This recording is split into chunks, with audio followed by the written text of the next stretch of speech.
In every generation, there is a chosen one. She alone will stand against the vampires, the demons, and the forces of darkness. She is the Slayer.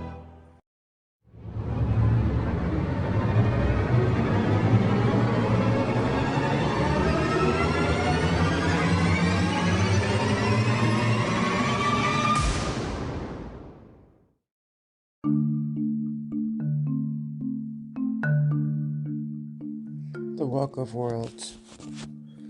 I want to start this episode by going back. When I first had one of my prophecy dreams around 12, I used to have this thing happen, and it happened for years after it first started, where the clinical term is called sleep paralysis, where they say that what happens to your body is you are falling to sleep in REMs, and once you fall asleep, sleep is the the state that you get in before you fall asleep. So with REM sleep, it's like dozing off right before the chemical is released in your brain to put you asleep. But with sleep paralysis, is you become paralyzed, but your brain didn't fall asleep, so you're awake and you're aware. That just sounds really, to sum it up, to describe what really happens, but it's a lot of other important elements that they never explain. And there's no way everybody have similar experiences to the sleep paralysis, but about 92% of everybody's story is usually the same. Reporting that when it happens, you can hear what's happening in the other room. You can see in the room you are in that you become paralyzed in, but it's a different state. It's like a different situation based off the person who's experiencing it. But basically, and this will become really important to the overall story later. It's the first time where I really completely never understood why it happened. But when it happened to me, I could hear my mom and my stepdad arguing in the other room, and I was calling for help. I was saying, "Oh my God, can somebody help me? I can't move. Oh my God, okay, I can move my eyes, but I can't move my body. Why am I stuck? They can't hear me? What happened to me?" And then I looked in the corner of the room, and there's this dark shadow, and the shadow runs, and it's like gets behind my back with their arm or elbow around my neck, and I can't breathe. And it's like, I used to say the only thing that would help me break out of it in my earlyhood was that I'll fight it. And I start calling, in the name of God, in the name of God. God is going to kill you. God don't want you to hurt me. And why are you trying to kill me? This is what you think and what I thought of every time the shadow attacked me, which is only able to get me during the sleep paralysis part. So yeah, you do become paralyzed, and you aren't dreaming. You are completely conscious. That is what people who study, I guess I could say some scientists and some doctors believe what happens. And then because you're dreaming, it could be this dream, but if it's happening about maybe in 1 year, 22 times or 24 times to me within that 1 year, each time it's the room I'm in, I can see, I can hear what's still happening, so I have my hearing. I just can't move.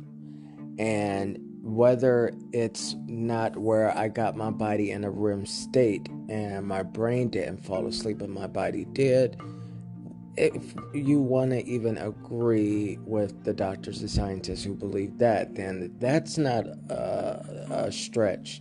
I'll agree with that, with them saying that within the REM state, you are unable, to move, and you can move your eyes though. And where we disagree is that they believe you are have sleep, so you are experiencing dreams during that time, and the dream just feel that way.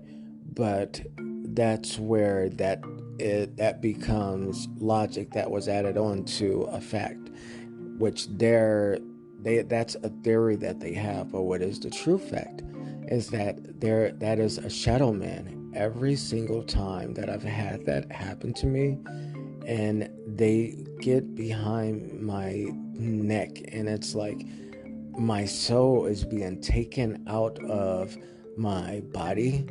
They're trying to take something out of me, and it understands me without speaking. So I think in my head, when I call for the creator who protect me, who want me to be here, and I say in their name of, or in the power of, they're going to get you. They are going to kill you for hurting me like this. The more you threaten the shadow man, then the angrier he gets. And the angrier he got, the more desperate and my faith and believing that I was untouchable because the creator wanted me, who created all of us, that creator wanted me to live. And they knew that whatever this demonic energy was that was becoming over me, that they weren't supposed to be there. But how did they have access to me? And in 1 year, I could count about 24 or 22 times that I had this happen to me, with just in a year alone. So I finally realized that being a Scorpio, I'm hypersensitive, where I just don't. I put my feet in other people's shoes when they're expressing an issue to me, or a problem, or when someone's telling me a story, I really feel it. I try to, I'm a really deep thinker, and I feel stuff on a totally different frequency than other people. Like, I have to protect my energy, because no matter what I wind up walking into or socializing with, whoever that is, how they're feeling, it rubs off on me completely. And then I want the other person to be okay always, too, during that too. So I really feel a lot. So I started getting like a lot of messages and dreams and psychic visions, and the older I got, the more intense the dreams got. But I even had, as I got older, the gift still stays there, but it's like the more advanced it becomes. I remember not being able to sleep because I was contacted by spirits that passed, that wanted to tell me how they were murdered or how they died, and it really bothered me. So what I decided to do was, I'll cut on the TV, have something playing before I go to bed, because it's like I'm so hypersensitive. I must give off a signal to let the other side know that, okay, I'm ready to communicate with them or something. And I truly don't try to be. So I have to have something playing in order for me to fall asleep. And the quiet is where I can unintentionally release that signal that allows the other side to communicate with me through my dreams. Let them know that they can use me or something. But when I have something playing, it's like I'm telling that super conscious side of me, don't unlock that. Keep it closed so you, the human you, can get some sleep, can get some rest. And I just got used to it doing that. So this was with the sleep paralysis, where there was always that shadow man, and then later the creator, I got it to where I was saying, I'm strong enough, I'm tough enough. And if you keep trying to take my spirit or my soul out of my body, I don't know what this is. And I know that you guys have been trying to get to me since I was 12. So, whether you want to call it the Reaper or something that's tied to death, it really is. It's nothing good comes from being in that state. There are some dark forces in this world that we will never come to fully understand. I think eventually we will get to that point where we really explore that side and to figure out if it's harmful and it's bad, and we figure out ways to try to prevent bad, evil things from happening. Not just bad, but just extremely demonic and evil things that people do to other humans and people who want to cause chaos. Like, there is really evil through, and it's there. I believe it's an energy that most of people, once you experience a certain type of emotion, which also, based off your emotions, is what frequency you are giving out into the universe. So, yeah, that's one good fact. In order for me to get good sleep, I have to have something planned. If it's planned, then I can not be accessed, like I said, through the other side that way. Now, where I wind up experiencing astral projection about 10 years ago. And out of all of the time the sleep paralysis was going on, I spoke with a friend and they was just telling me, oh no, that's my body trying to astral project. And I'm like, well, no, he said, well, when it happens again, try to get out of your body and try to beat it before it fully paralyzes you. And I'm like, yeah, okay, you sound crazy. I really thought that he was nuts. I'm like, of course, I know what sleep paralysis is, and I know what it isn't, and I know what's happened to me has been happening to me since I was 12. So I figured out how to get it to stop, and you set up psychic defenses. Like I said, one of mine is playing something while I'm asleep. So that's one thing I could do to protect myself physically and mentally from that type of energy. So I remember one time I astral projected before it became an astral projection, which sounds a little confusing, but it's not.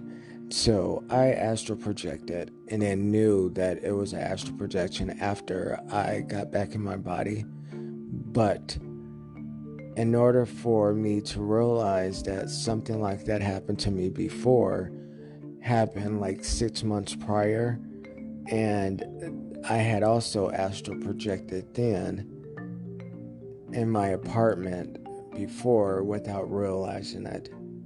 So when I did realize it, I thought that was my first time. really knowing that, oh my God, I just astral projected. Like, I did do it, and I noticed, since that was, I thought was my first time, it really wasn't. I had did it one time before of the actual episode of me astral projecting and being aware that I had astral projected. So I wind up was so exhausted, and I'm like, I must have to be at work in 4 hours or something. I'm like, I just need a little bit of sleep. So the TV sound was bothering me, so I thought I was safe cutting the TV off. And I was just like, okay, good, I can get some sleep when it's off. And I said, I haven't had any sleep paralysis happen, where I become paralyzed in a long time. So I think tonight I'll be safe with just getting some sleep without having something on. 5 seconds later, oh my God, no. Oh my God, I feel it. Please don't, no. I'm not trying to, don't do this. Don't do this. I'm becoming paralyzed. And I feel it starting from my feet, coming all the way up to my knees. And it's a feeling like magic dust or something inside of your body that you feel. And it was working its way up to my arms and, my chest, then my neck. Like, you can feel it and try to break out of it while it's moving up to paralyze your whole body. It's like being given a shot, and it's not going to work until 10 seconds later. So as someone's doing, it's like it's a slow release of, you're going to be paralyzed, but I'm about to start. I'm not going to tell you where I'm going to start, or I'm going to always start at your feet, and then it's like a wind breeze being on your skin. If you could feel the wind that just came through the window, it feels like that. It feels like that it's something physically happening to you, and you're not about to be able to move. Because it happened to me so much before, I knew what it was, and next thing I remember is saying no, and the energy that is associated with the word no, like I was really fighting for me not to be paralyzed. And I remember saying no, and my body split, my spirit and soul out of my body. And the next thing I was by my front door in the living room, sitting against the door with my knees up against my chest, saying, no, please, please, I don't want to be paralyzed. Please, please. Wait a minute. How the hell did I get on the floor? Wait a minute. This is my apartment. Why is it like purple? It was like a purple, like what's normal for us with our eyes and how we see. Things appear, everything exactly the same on the other side, but in a purple tilt. It's like a shade of purple, light violet, of you seeing everything out of. So I'm in my apartment, but I'm in the astral world. So where I was at, everything was purple, like a purple color over everything in my apartment. So the first thing I see is me on the couch, and I start to panic. I start pacing back and forth like, oh my God, I'm dead. Oh my God, I see my body. I'm dead. I am dead. Oh my God, what the fuck do I do? What the fuck? Who's gonna call? Who's gonna know that I'm dead? Wait a minute. Okay, calm down. If I'm dead, then somebody should meet me to tell me where I go. What do I do next? They're gonna find me like this on the couch? No one's gonna call to know I'm dead. And then I see this white silhouette of a man who is an invisible shadow but is walking, and it's like it's a watery substance around a energy barrier. So it's like this man walked right through the wall to go walk into my bathroom, and that freaked me the fuck out. So then I really backed all the way up back to the door, like, holy shit, holy shit, holy shit, he just walked through the wall. What the fuck is happening? Oh my god, I'm really dead. I'm really dead. And then I wind up going back by my body, and I start touching it on the couch, but my hands was just going through my body, and I was saying, I can't get back in it. And then I just walked back to the door, and I was like, okay, please, somebody, I need to find somebody so they can tell me, oh, wait a minute, where the fuck did that guy come from? There's a man by my balcony in the living room. Now I have the balcony closed and a cover over the window part of the balcony because I worked midnights, and when I got off it was daytime and it was hard for me to fall asleep. So he's standing staring out of the window, but he can't see what's behind the window because the cover's over it. So it's like he was looking out the window and could see. But me, I was saying, there's no way this guy can see if the cover is over it. Is he okay? So I start walking over. I'm like, sir, excuse me, can you hear me? And next thing I know, I'm getting really close to him, but I'm taking my time. And he had on blue jeans. He was about 7'2", and he had on like one of those flannel red shirts that farmers will wear. And he said, "You can hear me?" And I said, "Yeah." And I felt so much grief coming from him that it was like, you just know if somebody's okay, or you know somebody you need to stay away from. He gave off grief, like you just wanted to be there for him. And I'm thinking there was something more to the story, like he's sad that he's probably not going to see his family no more. You know, this is what I was thinking until his legs turned around first, then his chest, then his head with all black pupils, and then he licked out his tongue, and he started moving like he was a shadow of a man instead of a real man, but a shadow of one and a clone, and he tricked me. And then when he grinned with his face, it was so scary. And when he looked out his tongue, he looked at my body on the couch.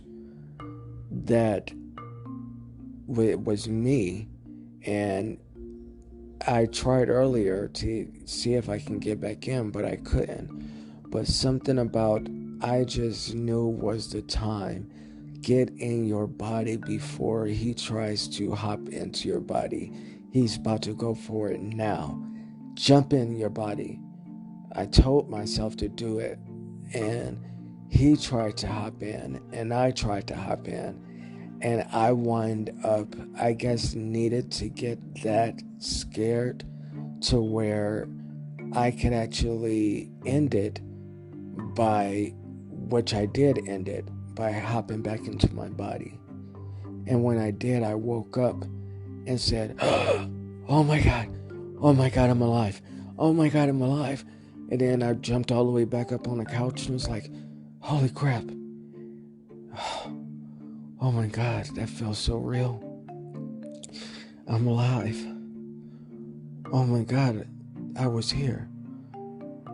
And why did the blanket just slide off of the balcony window by itself.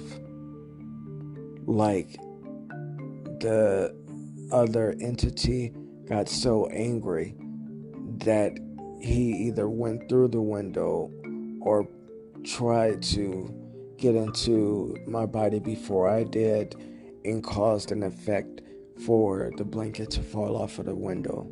So once I got up and then I went to the back of the couch and was sitting on top of the couch with my feet on the sofa part, like being a little nervous that and being a little grateful that I was alive and that I wasn't going to die that way.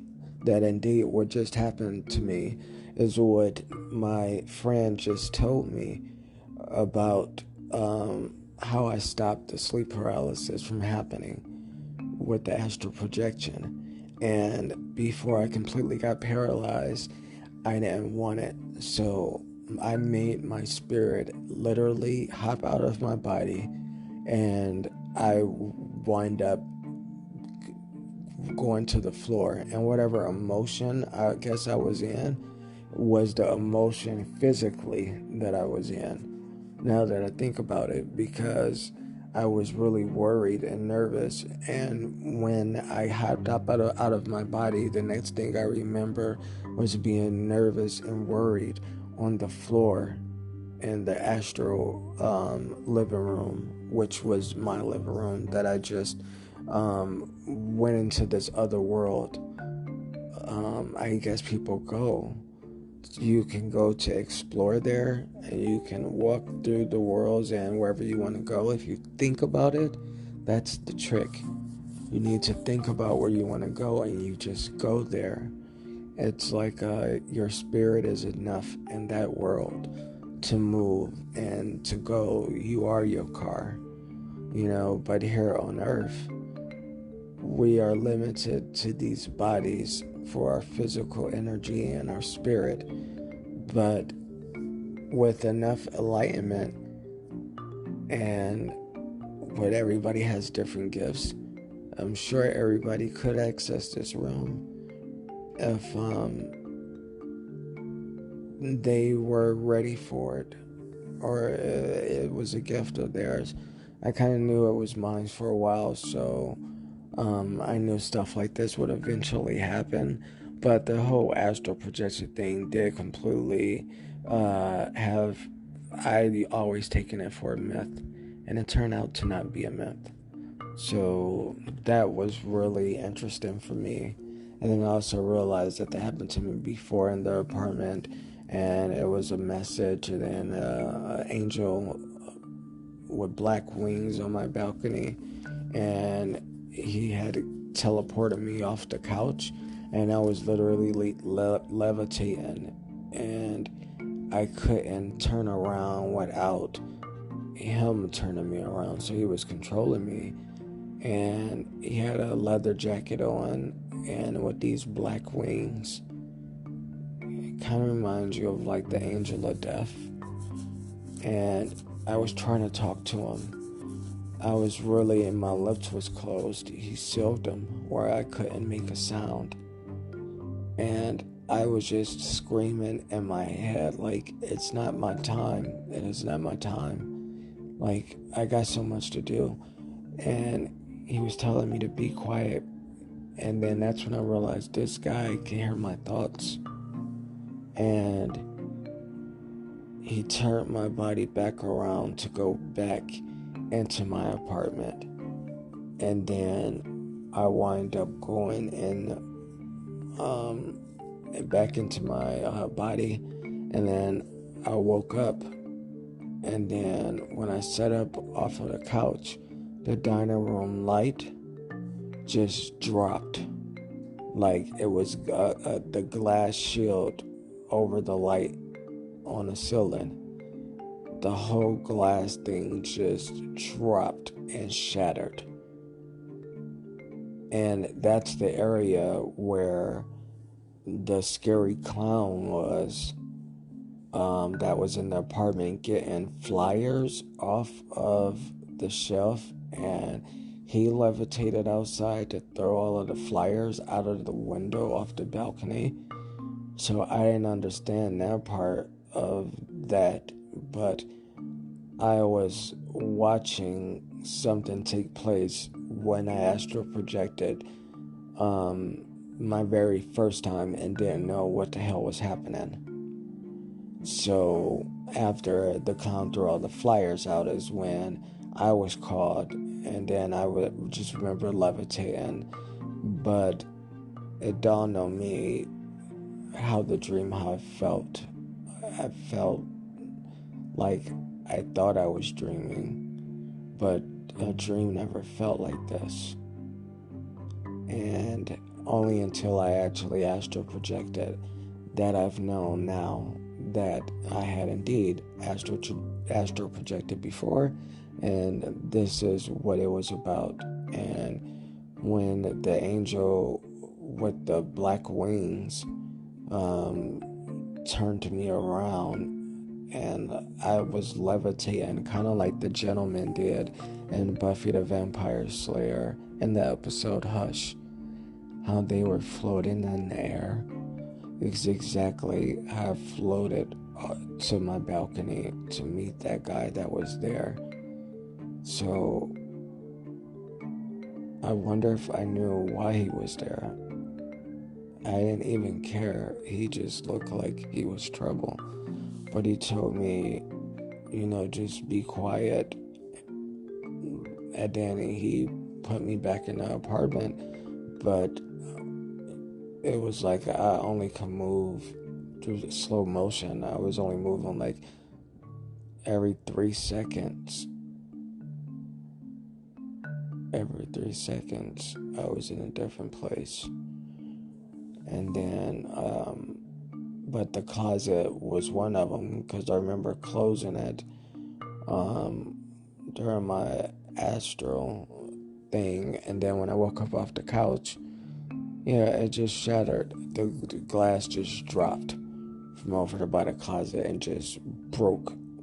And the only way that would happen if there was some type of disturbance over there or something. And then that's where I seen a portal being in there, I guess, in my dream where people were coming through the closet. It was really bizarre. But yeah, Slayers have the power to walk through worlds. And even if there was, now I believe it's extremely possible to really go on a journey and invoke the energy to find out who you were in your past, and to spiritually go there, and the astral world, once you're in your super conscious thought with energy and everything is in an alignment, then you can astral out of your body, being in that state, and then figure out, and that be on your mind. You want to find out who your spirit was, and what you were doing before your life started on Earth. Anything is possible through the astral world, and I'm definitely a believer now. And it's not like I was really closed-minded or anything. I just thought that was just too far-fetched. Even with the weird sleep paralysis happening, and you see the demon every time, and then it's like they say it's a witch riding your back, or some people see an old lady. It just depends on the person who that is happening to, because it is not a good feeling or a good ritual that happens to people who encounter that. And maybe it's a hypersensitivity thing, because me being hypersensitive, which is psychic, I guess I am open a little bit more to anomalies and stuff like that when it comes to the paranormal. I don't really get a choice in that. And Yeah, that still happens to this day. So I hope you really enjoyed this episode, and everything that I said here was the truth. And this one is called Walk Through Worlds. Until next time.